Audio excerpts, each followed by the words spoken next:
Alhamdulillah,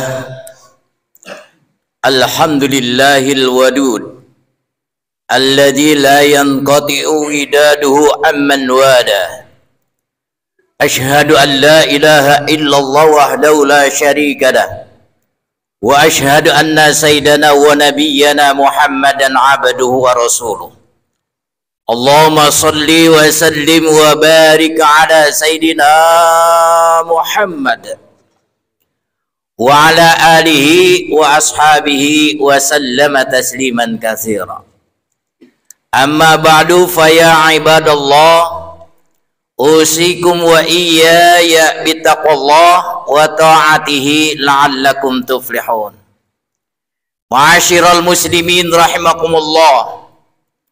Alhamdulillah, terlebih dahulu mari kita panjatkan puja dan puji serta syukur kepada Allah Subhanahu wa taala yang telah memberikan beberapa nikmatnya kepada kita sekalian, terutama nikmat iman wal Islam, nikmatus sihat wal afiat, nikmat panjang umur, sehingga kita alhamdulillah di siang hari ini kita dapat hadir bersama-sama dalam rangka melaksanakan kewajiban kita, yakni salat Jumat. Oleh karenanya mudah-mudahan pertemuan kita, permuajahaan kita di tempat yang mulia ini, kita minta kepada Allah Subhanahu wa taala semoga pertemuan kita dijadikan tali silaturahmi yang sebaik-baiknya.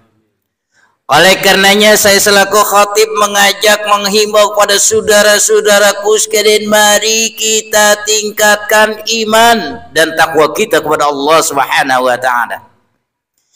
Iman dalam arti percaya, takwa dalam arti yang sesungguhnya imtisalul awamiri wajtinabun nawahi, mau melaksanakan segala perintah Allah serta mau menjauhi segala larangannya. Mudah-mudahan dengan modal iman dan dengan modal takwa kita kepada Allah Subhanahu wa taala kita selamat baik di dunia dan seterusnya di akhirat. Amin ya rabbal alamin.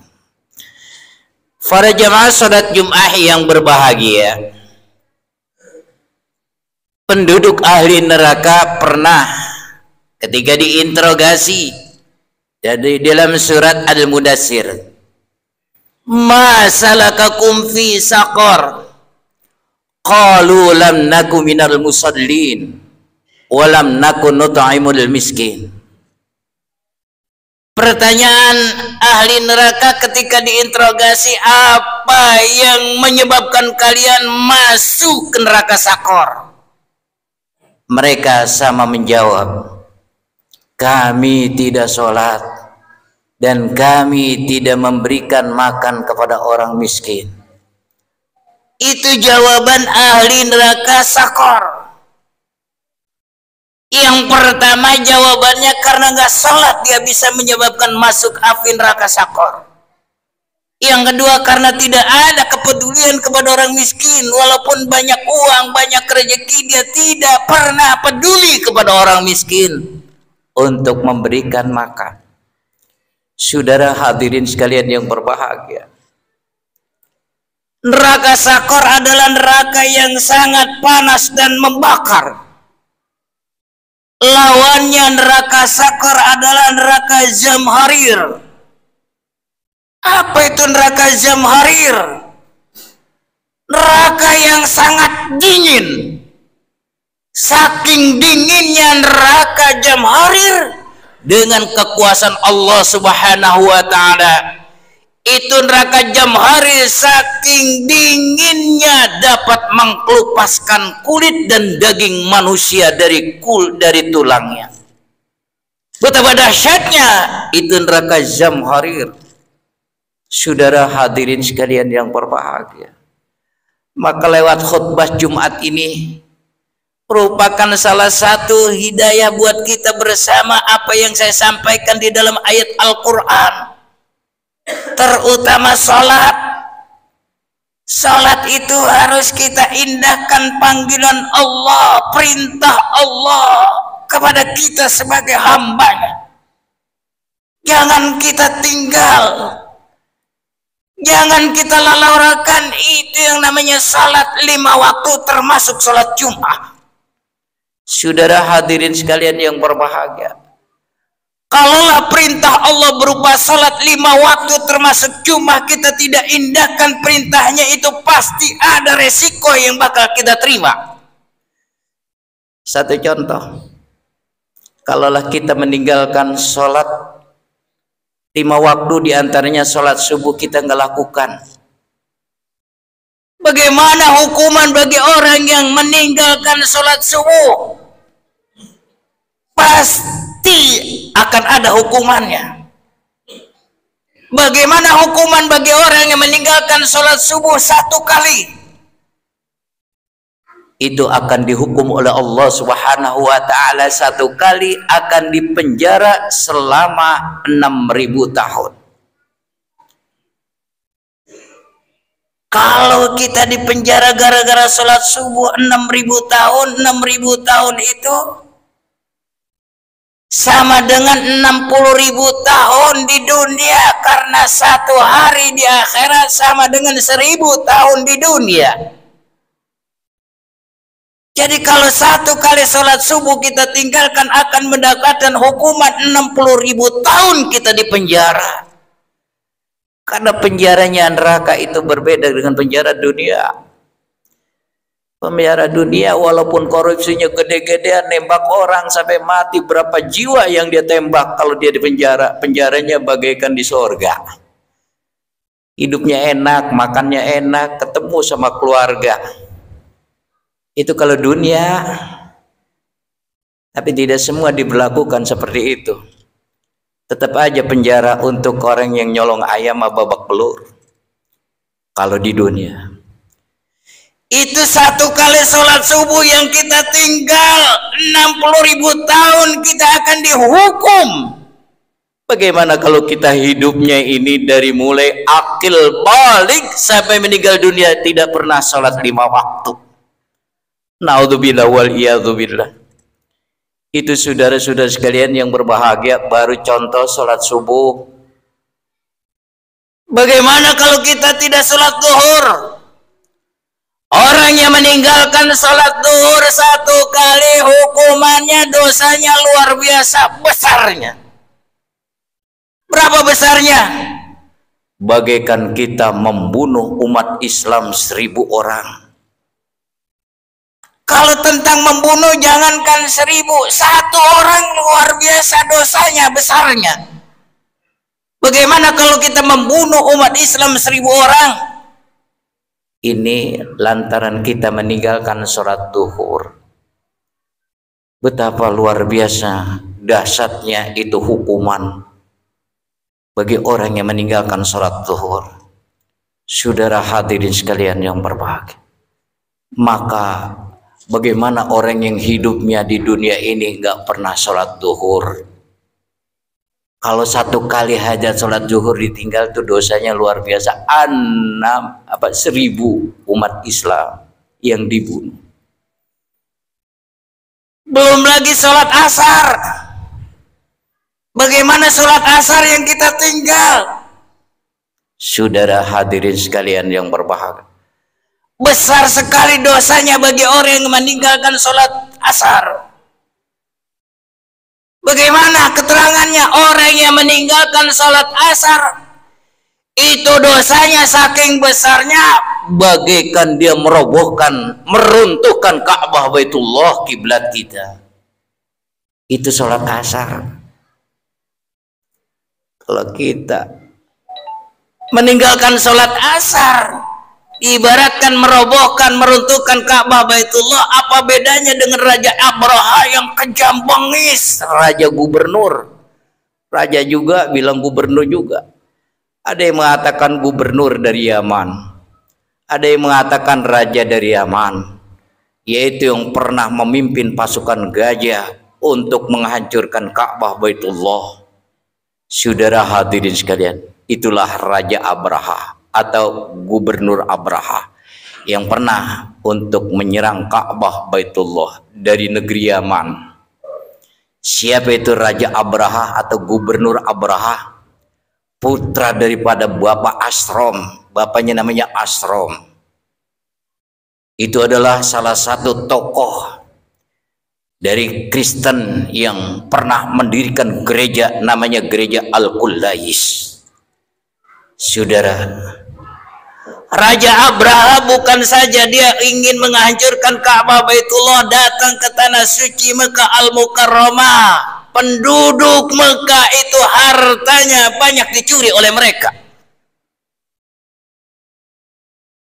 Raja Abraha itu bukan sekedar menyerang Ka'bah, tapi dia mencuri dan merampas harta kekayaan yang ada di penduduk Mekah Al-Mukarramah, termasuk harta Abdul Muthalib, kakeknya Rasulullah Shallallahu Alaihi Wasallam. Dicuri ontanya sebanyak 200 ekor. Saudara, itulah kejahatan Abraha. Tapi yang namanya Abdul Muthalib, kakeknya Rasulullah Shallallahu Alaihi Wasallam, seorang tokoh dan juga seorang pemberani. Dia tidak gentar untuk menghadapi yang namanya Abraha.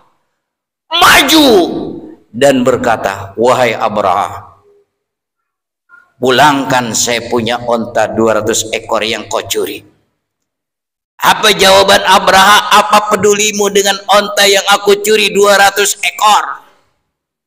Bagaimana itu Ka'bah Baitullah yang bakal aku hancurkan? Jawaban Abdul Muthalib sederhana. 200 ekor onta itu milik aku, sementara Ka'bah Baitullah itu milik Allah, rumah Allah. Dialah yang menjaga rumah tersebut. Kembalikan. Setelah itu selesai urusan pribadi Abdul Muthalib kepada Abraha. Abraha naik ke gunung dan berdoa kepada Allah Subhanahu wa Ta'ala. Ya Allah, ya Rabb, kalaulah aku kerahkan penduduk Mekah seadanya, tidak akan mampu melawan pasukan tentara bergajah yang jumlahnya ribuan.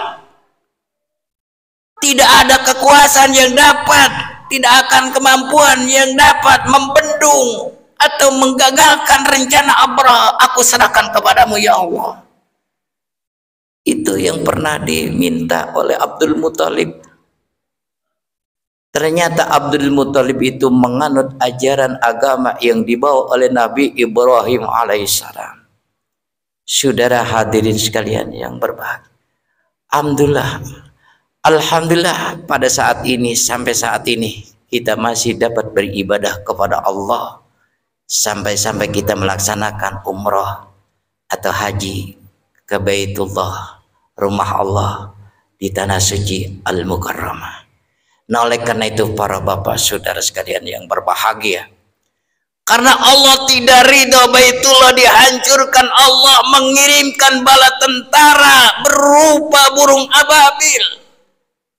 Itu kelihatannya burung ababil bentuk hewan, kayak binatang yang seperti kita lihat burung walet. Masing-masing burung walet itu namanya burung ababil memegang batu yang sangat panas, diambil dari api neraka. Dipacoknya ada sebuah butir batu panas dari neraka, kiri kanan kakinya memegang masing-masing satu batu. 3 butir batu yang panas dilontarkan ke pasukan tentara bergajah. Wa arsala alaihim tayran ababil tarmihim bihijaratin min sijil faja'alahum ka'asfim ma'kul. Itu di dalam surat Al-Fil. Allah mengutus burung yang namanya ababil, melontari mereka dari batu yang dibawa api neraka, yang dibawa dan diambil dari api neraka. Ternyata pasukan Abraha hancur, bahkan berkeping-keping, termasuk Abraha, Raja Abraha, matinya meninggalnya di jalan, bukan di rumah. Ka'asfim ma'kul, bagaikan daun yang dimakan ulat sutra, buntung-buntung dan putus-putus. Itulah kenyataannya, karena Allah tidak ridha rumah yang disebut Baitullah itu dihancurkan oleh pasukan yang tidak senang dengan ajaran Islam, agama Islam. Sampai saat ini alhamdulillah kita masih dapat menengok dan melihat dan datang serta ibadah kepada Allah, melaksanakan haji dan umrah. Bersyukur kepada Allah Subhanahu wa taala. Saat ini ajaran Islam, agama Islam masih tetap. Nah, oleh karenanya para bapak jamaah salat Jumat yang berbahagia, mari kita ajak anak kita dalam rangka menyembah kepada Allah. Salat yang 5 waktu jangan kita tinggalkan. Di saat ini kita lagi banyak berdoa dan meminta kepada Allah untuk keselamatan kita semua bersama, karena banyak musibah di mana-mana terjadi, bahkan di negara Arab sendiri, di tanah suci Al-Mukarramah sendiri. Kemarin tanggal 24, kebetulan saya sudah di sini 10 hari setelah 24 itu. Tanggal 12 saya di sini, saya nggak dapetin namanya banjir. Banjir tanggal 24 kemarin itu semata-mata ujian dan cobaan buat kita semua umat Islam. Mudah-mudahan khutbah singkat ini bermanfaat saya pribadi, dan mudah-mudahan ibadah kita salat Jumat kita diterima oleh Allah Subhanahu wa taala. Mudah-mudahan dosa-dosa kita diampuni oleh Allah Subhanahu wa taala. Barakallahu li wa lakum bil Qur'anil azim wa nafa'ani wa iyyakum bima fihi minal ayati wadh-dhikril hakim. Wa taqabbala minni wa minkum tilawatahu innahu huwas samiul alim. Aqulu qouli hadza wa astaghfirullahal ladzim li wa lakum wa lisairil muslimin wal muslimat wal mu'minin wal mu'minat fastaghfiru innahu wal ghafurur rahim.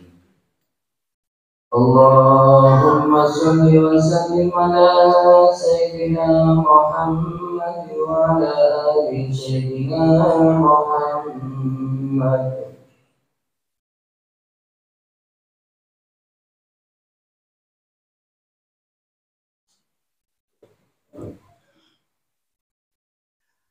Alhamdulillah, alhamdulillahilladzi nahmaduhu wa nasta'inuhu wa nastaghfiruhu wa na'udzu billahi min syururi anfusina wa min sayyiati a'malina.